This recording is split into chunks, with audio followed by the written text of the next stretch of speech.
여러분 반갑습니다. 저는 오늘 여기 시간으로 10월 2일 새벽 12시 11분입니다. 한국 시간으로는 아마 여러분들은 주일날 오전 6시 11분이 될 것 같습니다. 저희는 어제 이 예루살렘 중앙교회에서 안식일 예배를 함께 드리고 식사를 같이 하고 나서 베델과 그리고 실로를 갔다가 내려왔습니다. 예루살렘에서 베델까지가 한 30분 정도 걸렸고, 베델에서 그 위쪽으로 실로까지 역시 한 30분 정도 걸렸습니다. 특별히 이 베델은 아브라함이 하나님 앞에 제단을 쌓은 곳이었고, 그 이후에 야곱이 집을 떠나서 삼촌 집으로 이렇게 갈 때에 헤브론 쪽에서 아버지 집을 떠나서 위쪽으로 삼촌 집으로 가기 위해서 올라가다가 아마 중간에 몇 날 며칠을 다른 지역에서도 자고 했을 겁니다. 그런데 유독 베델에서 이렇게 하룻밤을 잘 때에 하늘이 열리고 사닥다리가 보이고 천사가 오르락내리락 하는 것을 보게 된 그곳이 왜 하필 베델이었을까라고 생각을 해보게 되면은 아브라함이 할아버지가 가나안 땅에 들어왔을 때에 제단을 쌓았던 곳이 베델이었기 때문입니다. 그래서 할아버지가 제단을 쌓았던 그곳에서 야곱이 돌베개로 해서 잘 때에 그것 가운데 하나님의 천사가 오르락내리락 하는 것을 보게 되면서 할아버지가 제단을 쌓았던 그곳에서 야곱이 하나님의 은혜를 체험하게 되는 그 일을 경험하게 된 것이죠. 그래서 이 할아버지가 아브라함이 기도의 제단을 쌓았던 그곳이 영적으로 은혜의 문이 열리게 되는 그러한 장소였음을 우리에게 가르쳐주고 보여주게 되는 그러한 것임을 우리에게 알려줍니다. 그래서 가정에서 또한 우리가 기도제단을 쌓는 이 일을 통해서 그곳에 하나님의 임재가 임하게 되고 하나님께서 그곳에 머물게 되는 그러한 은혜가 저와 여러분 가운데 있게 될 것입니다. 실로에 방문했을 때에 실로는 이스라엘 백성이 여리고의 요단강을 건너서 여리고에 이렇게 점령하기 전에 진치고 머물렀던 곳이 길갈이었는데, 길갈에서 하나님의 법궤가 10여 년을 그곳에서 있다가 그 다음에 정복 전쟁이 일어나게 되면서 하나님의 법궤와 성막이 옮겨간 곳이 바로 실로입니다. 그래서 실로에서 하나님의 성막과 법궤가 실로에서 369년 동안 370년 동안 그곳에 머물렀습니다. 그래서 하나님의 법궤와 성막이 370년 동안 머물러 있었던 곳이기 때문에 그곳에서 사무엘이 태어나게 되는 한나의 기도가 그 실로에 있게 되었고, 사무엘이 어린 시절에 그 실로에서 성전에서 엘리 제사장 밑에서 배우면서 머물게 되었고, 그리고 사무엘이 그 이후에 길갈과 실로를 오가면서 선지자 성도들을 훈련시키고 가르치고 했던 장소임을 우리가 구약 성경을 통해서 보게 됩니다. 그래서 베델은 아브라함이 제단을 쌓음을 통해서 그곳에 하나님의 임재가 머물던 곳에 야곱이 하나님의 그 은혜를 체험하게 된 것이고, 길갈과 실로나 라마 같은 엘리사나 또한 사무엘 선지자가 계속해서 머물렀고 돌아가면서 왔다 갔다 하면서 사역했던 그 장소에는 하나님의 기름 부으심이 묻어 있는 곳, 임재하는 곳, 그러한 의미가 있는 장소이기 때문에 우리가 오늘 그곳에 가서 베드레스도 함께 기도하며 하나님의 그 임재와 하나님의 기름 부으심을 우리가 믿음으로 취하는 기도를 했고, 실로에서도 그러한 기도를 이렇게 했습니다. 저와 여러분의 가정과 여러분의 삶 가운데 속에서 언제나 하나님의 기름 부으심에 하나님의 임재를 사모하는 그 마음으로 우리가 늘 하나님의 임재 가운데 거하게 되는 저와 여러분이 되기를 축복합니다. 오늘은 이제 아침이 되면은 저희는 이제 홍해로 내려가려고 합니다. 홍해를 내려가면서 사해를 보게 되고, 그리고 헤브론을 거쳐서 브엘세바 그리고 홍해까지 해서 가서 그곳에서 하룻밤을 자고 올려오려고 합니다. 저희 모든 여정 가운데 하나님께서 함께 하실 뿐만 아니라 한국에서 함께 하고 있는 우리 교회의 식구들에게도 이러한 이스라엘에 있는 이 하나님의 은혜와 임재가 여러분 안에 온전히 흘러가게 되기를 예수 그리스도의 이름으로 축복합니다. 오늘은 창세기 24장에 있는 말씀을 함께 보도록 하겠습니다. 창세기 24장은 이제 이삭의 결혼에 대한 내용이 나옵니다. 그래서 1절부터 67절까지가 이삭이 어떠한 과정을 통해서 리브가를 얻게 되고, 어떻게 리브가가 엘리에셀이라는 아브라함의 종을 따라서 이삭을 만나게 되는지에 대한 그 여정과 그 간증을 적어 놓은 구절입니다. 그래서 우리가 잘 아는 내용이기 때문에 일단은 제가 1절부터 저와 여러분이 같이 보면서 이렇게 내려가되 다 읽지는 않겠습니다. 그러나 전체적인 내용을 어렵지 않기 때문에 또 우리가 알고 있는 내용이기 때문에 오늘 이 내용 가운데 속에서 하나님께서 우리에게 비춰주시는 그 은혜의 구절이 무엇인지 살펴보면서 그 구절을 붙들고 저와 여러분들에게 하나님께서 하시는 말씀을 듣게 되기를 축복합니다. 먼저 1절을 보겠습니다. 아브라함이 나이가 많이 들어 늙었습니다. 여호와께서는 모든 일마다 아브라함에게 복을 주셨습니다. 우리가 지난주에 창세기 23장을 통해서 아내 사라가 죽었을 때에 그 막벨라 굴을 구입하게 되는 과정 가운데 속에서 아브라함은 자신과 자신의 가족에 대해서 설명할 때에 우리는 이 땅에서 나그네고 우리는 외국인이다, 이렇게 고백하는 것을 우리가 보게 되었습니다. 아브라함은 그 땅에서 60년 이상을 살았지만은 자기의 삶에 있어서 나그네의 삶임을, 그리고 외국인의 삶임을 그렇게 고백했던 겁니다. 그만큼 아브라함이 하나님과의 관계에 있어서 그가 무엇을 바라보고 가고 있는지, 그가 하나님의 그 약속을 따라서 그 가나안 땅에 왔기 때문에 하나님의 그 은혜를 따라서 살아갈 뿐이지 이 땅에 대한 어떤 욕심이나 마음이 있어서 온 것이 아니라 하나님의 말씀에 의해서 자기들이 이 땅에 거하는 나그네요 외국인임을 그렇게 고백했던 것이죠.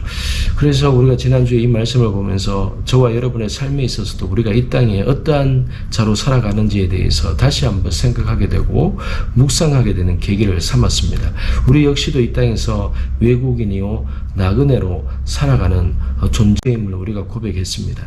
그런데 이 나그네로서 외국인으로서 살아갔던 아브라함이 아내를 장사 지내고 나서 그도 역시 나이가 많이 들었다라고 이렇게 오늘 본문에서 말합니다. 그런데 나이가 많이 들었는데 여호와께서 모두들마다 아브라함에게 복을 주셨다라고 이야기를 합니다. 사랑하는 여러분, 아브라함은 나그네요 외국인처럼 자신의 고향과 자신의 익숙했던 환경을 따라서 하나님의 말씀이 임했던, 하나님이 말씀으로 지시하는 땅으로 와서 살아갔을 때에 외롭고 힘들고 어려웠을 겁니다. 기근을 따라서 내려가기도 했고, 그리고 한 곳에 정착하지 않고 여러 곳을 옮겨 다니면서 재단을 쌓았던 사람이었습니다. 그런데 이미 나이가 들어버렸습니다. 그리고 나그네고 그러한 외국인처럼 이렇게 살았을 때에, 근데 중요한 것은 하나님께서 그에게 모든 일마다 아브라함에게 복을 주셨다라고 이야기를 합니다. 여러분, 우리가 이 땅 가운데서 살아가게 될 때에 우리의 존재는 하나님의 복으로 인해서, 하나님의 은혜로 인해서 살아가는 존재입니다. 그래서 비록 아브라함이 나그네요 외국인으로 살았지만은 하나님께서 그에게 하는 일마다, 모든 일마다 복을 주셨기 때문에 아브라함은 환경은 어떠했을지 모르겠지만은 그러한 하나님의 은혜와 복 가운데 속에서 그가 하나님을 체험하면서, 하나님을 경험하면서 그는 살아갔기 때문에 그의 인생은 행복한 삶이었을 겁니다. 저와 여러분의 인생 가운데 속에서 우리가 비록 나그네고 외국인으로 살아간다고 했을 때에 우리가 불행한 것이 아니라 하나님의 은혜가 우리와 함께함으로 통해서 우리의 삶이 하나님 앞에서 복되고 행복하고 우리에게 축복된 삶이 될 것임을 저와 여러분은 믿게 될 것입니다. 아니, 우리는 그렇게 믿어야 합니다. 저와 여러분의 나그네 삶, 외국인의 삶 가운데 하나님의 축복이 함께 있습니다. 2절을 보겠습니다. 아브라함이 자기의 집의 모든 것을 맡아 관리하는 늙은 종에게 말했습니다. 네 손을 내 허벅지 사이에 넣어라. 3절, 그리고 하늘의 하나님이시며 땅의 하나님이신 여호와를 두고 내게 맹세하기를 지금 내가 살고 있는 가나안 족속의 딸들 가운데 내 아들을 위해 아내를 구하지 말고. 아브라함이 나이가 많이 들어서 자신이 언제 죽을지 알지 못했을 때에 한 가지의 걱정이 아들 이삭을 위한 배우자를 만나게 하는, 결혼을 시키는 일이었습니다. 아내가 죽고 이삭의 입장에서는 어머니가 이렇게 죽고 났을 때에 가장 먼저 이 아들이 본인이 죽고 났을 때에 이 아들에게 있어서 본인이 받았던 그 하나님의 말씀을 따라서 한 가정을 이루어서 이 아내가 잘 들어와야 하나님이 자기에게 주신 메시지와 영적인 축복들이 이 아들 가정에게도 그대로 흘러가게 될 것이라는 것을 알았기 때문에 아브라함은 가나안 땅에서 60년을 살면서 가나안 땅에서는 아들을 위한 여자를 구해서는 안 되겠다라는 생각과 믿음이 있었던 것입니다. 그런데 한편으로는 이 60년을 살았던 이 가나안 땅에서 마음이 이 가나안 사람들과 같은 마음이었다면 아브라함이 이런 생각을 하지 않았을 겁니다. 그냥 이 가나안 땅에도 사람이 얼마나 많이 있습니까? 그 가운데 속에서 하나님께서 이곳에 살게 하셨기 때문에 이곳 가운데 속에서 아들을 위해서 배우자를 만나게 해야겠다, 이런 생각을 할 수도 있었을 겁니다. 그런데 아브라함은 정말로 나그네요 이 가나안 땅에서 외국인으로서 살았기 때문에 이 가나안 땅에서는 아들을 위한 배우자를 찾을 수 없었다라고 그는 판단했고 그는 그렇게 믿었습니다. 또한 그는 그의 그러한 생각이 하나님 앞에 하나님의 뜻이라고 그는 믿었을 겁니다. 그래서 그가 5절과 6절에서 이렇게 고백하는 것입니다. 5절과 6절을 보겠습니다. 종이 아브라함에게 물었습니다. 만약 그 여자가 저를 따라 이 땅으로 오기를 싫어하면 제가 주인의 아들을 주인께서 나오신 그 땅으로 돌아가게 할까요? 아브라함이 말했습니다. 절대로 내 아들을 데리고 그곳으로 돌아가지 마라. 아들의 이삭이 결혼이 문제가 중요했지만은 아브라함이 말한 대로 자신의 고향, 이 자신의 고향이라고 하는 것은 갈대아 우르를 말하는 것이 아니라 자기의 아버지의 가족이 살고 있는 하란 땅에 이야기하는 겁니다. 그래서 하란 땅에서 살고 있는 자신의 친족들의 그 가족들 가운데 속에서 배우자가, 아들을 위한 배우자가 데리고 오기를 원했던 것입니다. 그런데 그렇다 할지라도 그 배우자가 따라오지 않는다거나 아브라함이 종에게 말했던 대로 이러한 여자를 구할 수 없다고 한다면은, 여자가 따라 내려오기를 원치 않는다고 한다면은, 그렇다고 해서 절대로 아들 이삭을 그곳으로 데리고 가지는 마라. 이것이 바로 아브라함의 믿음이었고 결단이었습니다. 아들의 결혼이 중요하지만은 그러나 그 결혼을 목적으로 인해서 하나님의 말씀하신 땅을 떠나서 다시 하란으로 돌아갈 수는 없다. 하나님이 떠나라고 했던 그 땅을 다시 돌아갈 수 없다. 이러한 고백이 있는 것이죠. 그리고 또 다른 아브라함의 믿음이 무엇이었는가 하면은, 아브라함은 두 번째 믿음이 있었습니다. 그것이 무슨 믿음이었는가 하면 7절을 보겠습니다. 하늘의 하나님 여호와께서 나를 내 아버지 집과 내 친척의 땅에서 데리고 나오시고 내게 맹세해 말씀하시기를 내가 이 땅을 네 자손에게 줄 것이다 라고 하셨다. 그분께서 네 앞에 천사를 보내셔서 그곳에서 네게 내 아들을 위해 아내를 얻게 하실 것이다. 아브라함의 두 번째 확신한 믿음이 무엇이었는가 하면은 하나님이 나에게 이 땅에 오게 하셨고 이 땅에서 나에게 아들을 주셨기 때문에 아들을 위한 배우자를 얻게 하려고 하는 내 이 믿음 가운데 하나님께서 역사하셔서 하나님은 네 앞에 천사를 먼저 보내셔서 그곳에서 너에게 내 아들을 위한 아내를 얻게 하실 것이다. 즉 아브라함은 이 일 가운데 하나님께서 먼저 일하실 것이다. 하나님께서 내 믿음을 기뻐하시고 아들 이삭을 위해서 그 믿음이 있는 하나님에 대한 여호와 신앙에 대한 믿음이 있는 그 나의 친척들 가운데 속에서 아내를 하나님께서 택하셔서 내 아들 이삭을 위해서 준비해 놓으실 것이다. 이러한 믿음이 아브라함에게 있었던 것입니다. 여러분 이것이 바로 아브라함이 아들 이삭을 위해서 배우자를 준비함에 있어서 그가 가졌던 믿음이었습니다. 철저하게 아브라함은 하나님이 자신에게 주신 이 약속이 아들에게도 그대로 흘러가게 해야 된다는 것을 믿고 있었고, 두 번째는 하나님께서 이 일 가운데 분명히 역사하셔서 천사를 먼저 보내실 것이다. 이렇게 믿고 있었습니다. 아브라함이 하나님과의 관계 속에서 오랜 시간의 관계 속에서 아브라함은 하나님이 어떤 분이신가를 그가 경험하게 되었고 깨닫게 된 것입니다. 어떻게 해서 얻은 아들인데 이 아들의 인생 가운데 속에서 하나님의 약속과 하나님의 유업을 얻게 하는 것이 목적인 것이지 아들 인생의 행복만을 위해서 추구하는 것이 나의 목적도 아니고 하나님의 목적도 아님을 아브라함이 깨달았던 것이죠. 그래서 아브라함은 하나님이 원하시는 선택과 하나님이 기뻐하시는 선택이 무엇인지를 아브라함은 알고 있었던 겁니다. 그래서 그 믿음을 하나님 앞에서 아브라함은 작동시켰고 그 믿음대로 아브라함이 먼저 하나님 앞에서 이러한 고백과 이러한 행동을 하기 시작했던 것이죠. 오늘 본문 속에서 보면은 여러분 이것은 하나님의 아브라함에게 지시하셨다라기보다는 하나님과의 경험과 관계 안에서 하나님 앞에서 아들의 결혼 문제에 있어서 내가 어떤 믿음을 선택하는 것이 하나님이 기뻐하시는지 아브라함이 알고 있었고 알고 있는 그 믿음을 작동시켰고 그 작동시키는 믿음으로서 걷기 시작했다는 것입니다. 즉 아브라함은 하나님을 기뻐하시는 믿음으로 그가 걷기 시작했고 행동하기 시작했고 그것을 하나님 앞에 기도하기 시작했다는 겁니다. 이것이 하나님께서 우리를 통해서 일하시는 방법 중에 하나인 겁니다. 하나님은 우리에게 무엇이 하나님의 뜻인지, 하나님이 기뻐하시는 뜻이 무엇인지 우리에게 하나님과의 경험과 고난과 여러 가지 역경 가운데 속에서 우리에게 깨닫게 해주신 하나님에 대한 지식과 하나님에 대한 마음이 있습니다.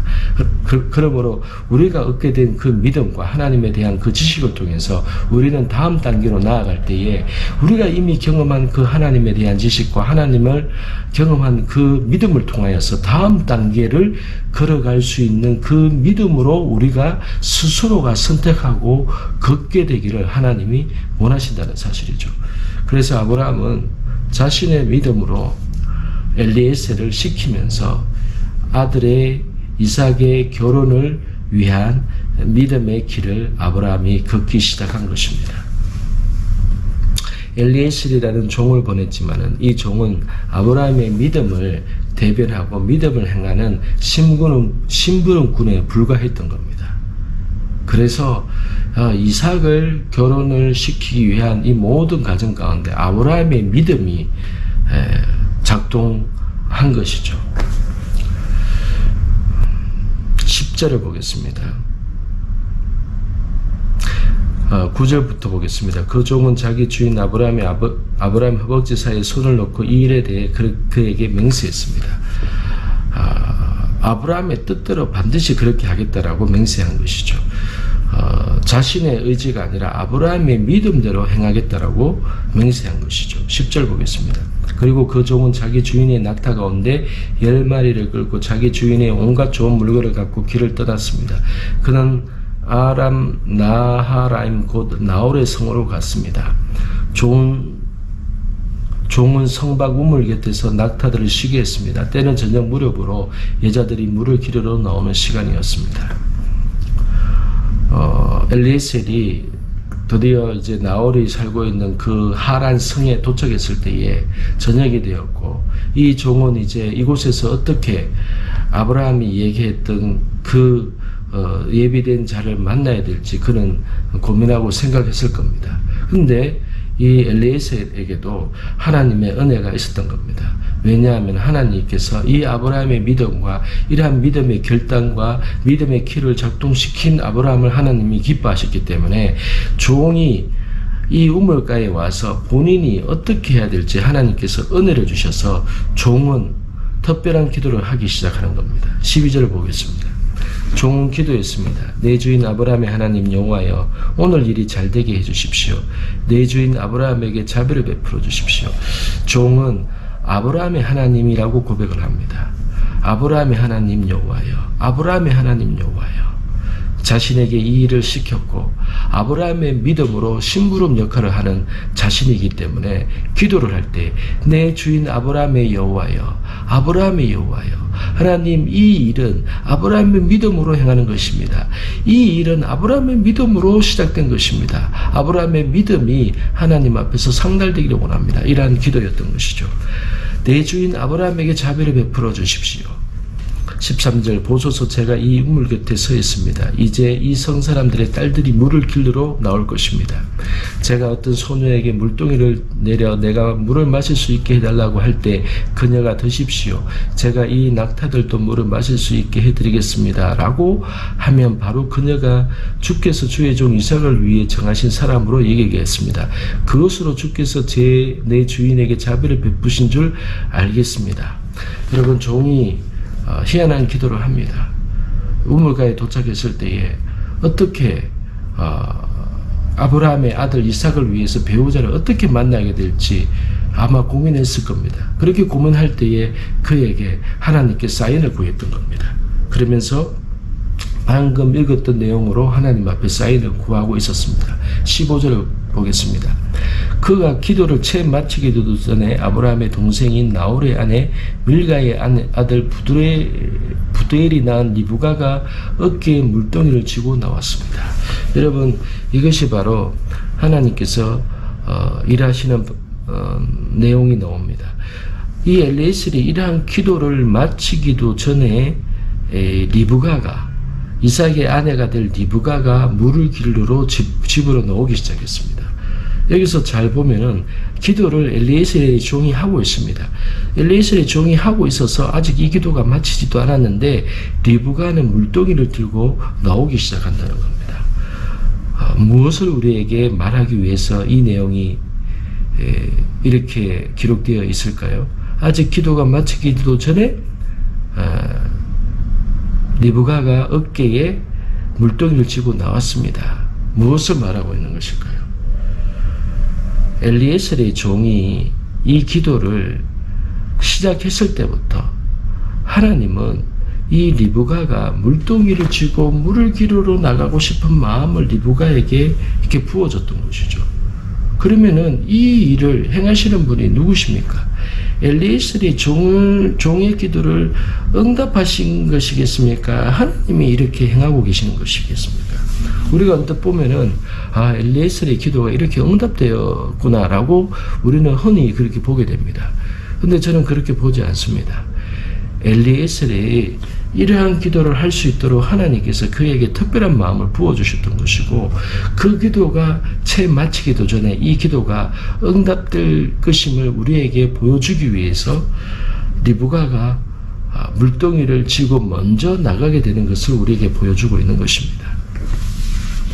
그래서 이 뒷부분에 보면은 엘리에셀이 기도한 대로 그 우물가에서 리브가가 이 엘리에셀, 아브라함의 종을 만나게 되고, 엘리에셀이 기도한 그 내용 그대로 리브가가 물동이로 물을 길고 낙타에게도 물을 주고 하는 이러한 사건들이 일어나게 되면서 엘리에셀도 놀라게 되고, 그리고 리브가도 놀라게 되고, 그리고 나서 또다시 이러한 엘리에셀이 기도한 내용이 리브가의 집에 가서 그 부모와 오빠 앞에서 본인이 누구이며 본인이 어떻게 리브가를 만나게 되는지 또다시 그 기도의 내용을 반복해서 이야기를 하고 있습니다. 그래서 창세기 24장에는 엘리에셀이 어떻게 리브가를 만나게 되었는지 엘리에셀의 기도의 내용이 두 번이나 길게 된 기도의 내용이 두 번이나 반복하면서 24장에 보여주고 있습니다. 그래서 67절까지가 이 본문이 긴 이유가 엘리에셀의 기도의 내용이 두 번이나 반복되고 있기 때문입니다. 무엇을 우리에게 말해줄까요? 두 번이나 반복하면서 무엇을 우리에게 말해줄까요? 엘리에셀의 기도한 그대로 하나님께서 그렇게 하셨다라는 것을 보여주는 것이죠. 그런데 엘리에셀의 기도에 응답하신 하나님이라기보다는 하나님은 아브라함의 믿음, 아브라함의 아들 이삭을 위해서 그가 작동시켰던 그 믿음을 기쁘게 여기시고 하나님께서 일하시기 위해서 하나님께서 엘리에셀의 마음 가운데 특별한 기도의 마음을 부어주셨고 엘리에셀은 너무나도 신기하게 자기가 기도한 대로 그러한 일들이 이루어짐을 봄을 통해서 이것이 하나님께서 행하신 일이라는 것을 알리기 위해서 리브가의 부모에게도 그 오빠에게도 집에 가서 어떻게 해서 리브가를 만나게 됐는지 이야기를 하면서 이 일은 하나님께서 행하신 일이다. 이 일은 하나님께서 역사하신 일이다. 라는 것을 간증을 하고 있는 것이죠. 사랑하는 우리 말씀으로 기도하는 성도 여러분, 우리의 인생 가운데 속에서 하나님께서 우리에게 주신 약속과 하나님께서 우리에게 주신 사명과 우리의 부르심을 이루기 위해서 우리가 타협하지 않고 우리가 이 땅에서 나그네임을 우리가 이 땅에서 외국인으로 비록 살아가지만은 하나님께서 우리에게 주신 약속이 우리 자녀에게도 또한 우리 주변의 모든 사람에게 그 약속이 그대로 이루어지기 위해서 우리가 하나님 앞에서 우리의 믿음을 작동시키고 우리가 하나님 앞에서 하나님의 기뻐하신 기도를 하게 될 때에 하나님께서 우리의 기도와 우리의 자녀들의 입술 가운데 그 기도의 내용까지도 부어주셔서 하나님의 뜻을 정확하게 명확하게 이루어가게 하신다는 사실입니다. 하나님은 기도의 내용까지도 종의 마음에 부어주셔서 하나님이 어떻게 일하시는 분임을 알게 하시고 하나님의 뜻을 반드시 이루어가게 하신다는 사실입니다. 저와 여러분이 하나님 앞에서 하나님의 부르심을 확신하고 그 부르심 가운데 부응하고자 하는 믿음으로 우리의 믿음의 키를 작동시키게 될 때에 우리나 우리의 자녀의 기도까지도 하나님께서 간섭하셔서 우리의 입술과 우리의 자녀의 입술 가운데 하나님이 기뻐하시는 그러한 기도로 우리를 이끌어 가셔서 하나님의 뜻이 우리의 삶과 우리의 자녀의 삶 가운데 끝까지 온전하게 이루어지도록 하나님께서 은혜를 베풀어 주실 것입니다. 사랑하는 여러분, 오늘 이 말씀을 통하여서 저와 여러분의 삶 가운데 속에서 이러한 하나님의 축복과 은혜가 있게 되기를 축복합니다. 함께 기도하겠습니다. 함께 기도하면서 저와 여러분의 삶 속에서 어떻게 하나님께서 우리에게 주신 사명과 비전을 이루어가기를 원하시는지 하나님의 뜻만이 이루어지기를 원하며 아버지 앞에서 우리가 나그네로서 외국인으로서 살아가는 신부님을 고백하며 우리는 언제나 하나님의 뜻이 이루어지기를 원합니다. 라는 마음으로 주님 앞에 주의 은혜를 구하고 주의 뜻을 구하며 우리의 기도 제목까지로 인도하시는 그 하나님 앞에 그렇게 나아가는 저와 여러분이 되시기를 축복합니다. 기도하겠습니다. 하나님 아버지, 가나안 땅에서 나그네와 외국인으로서 살아갔던 아브라함과 사라의 가족 가운데 이제 아브라함이 나이가 들어서 아들 이삭을 위한 배우자를 준비하고 자신이 언제 죽을지 모르는 상황 가운데 속에서 아들 이삭이 한 가정 안에서 하나님의 약속과 비전을 이어받아야 했기 때문에 하나님 아브라함이 자신이 경험하고 알게 된 그 하나님의 은혜를 얻기 위하여서 그가 믿음으로 하나님 자신이 살고 있는 그 가나안 땅에서 배우자를 구할 것이 아니라 아들 이삭을 위하여서는 하나님의 신앙을 가진 자신의 고향에 있는 그 가족들 속에서 아들을 위한 배우자를 준비시켜야 된다는 그 믿음으로 종을 보내고 그 종을 통하여서 하나님의 은혜가 하나님이 먼저 천사를 보내셔서 아들 이삭을 위한 배우자가 예비될 것이라는 그 믿음으로 아브라함은 자신의 믿음을 작동시켰고 하나님 앞에서 그러한 믿음을 걸었습니다. 하나님 이 일을 기뻐하시는 하나님께서 종의 기도까지 인도하시며 아브라함의 아들 이삭의 결혼까지도 하나님께서 계획하시며 인도하신 아버지 하나님 우리의 만남과 우리의 여정 가운데 이러한 은혜로 하나님께서 우리의 믿음과 하나님께서 우리를 인도하실 그러한 하나님의 뜻으로 인하여서 우리 앞에 되어질 일들까지도 인도하시며 우리의 기도까지도 주장하셔서 하나님 주님 우리 자녀들의 배우자와 하나님 우리 모든 삶에 있어서 만남의 축복들을 인도하기를 원하시는 그러한 하나님의 선한 뜻이 이루어지기를 원합니다. 특별히 자녀들에 대한 배우자를 위해서 기도할 때에 이와 같이 아브라함의 믿음과 같이 하나님께서 예비된 자를 만날 수 있도록 우리 부모가 자녀를 위해서 기도하게 될 때에 하나님께서 아버지와 부모와 자녀의 마음까지도 인도하시고 주장하셔서 하나님의 선한 뜻이 자녀들의 그의 삶의 그러한 영역 가운데 속에서도 아버지의 뜻이 이루어질 수 있도록 주께서 인도하여 주시옵소서. 지금은 우리 주 예수 그리스도의 은혜와 아버지 하나님의 크신 사랑과 성령님께서 역사하셔서 아브라함과 이삭의 아내를 위하여서 예비하시고 준비하셨던 그 은혜가 오늘도 이 땅 가운데서 살아가게 되는 모든 우리의 만남과 또한 자녀들의 배우자에 대한 그 만남까지도 성령님께서 역사하시고 주관하시는 은혜가 오늘 말씀 앞에서 반응한 우리 모든 하나님의 가족들에게 지금으로부터 영원토록 함께 있을지어다. 아멘.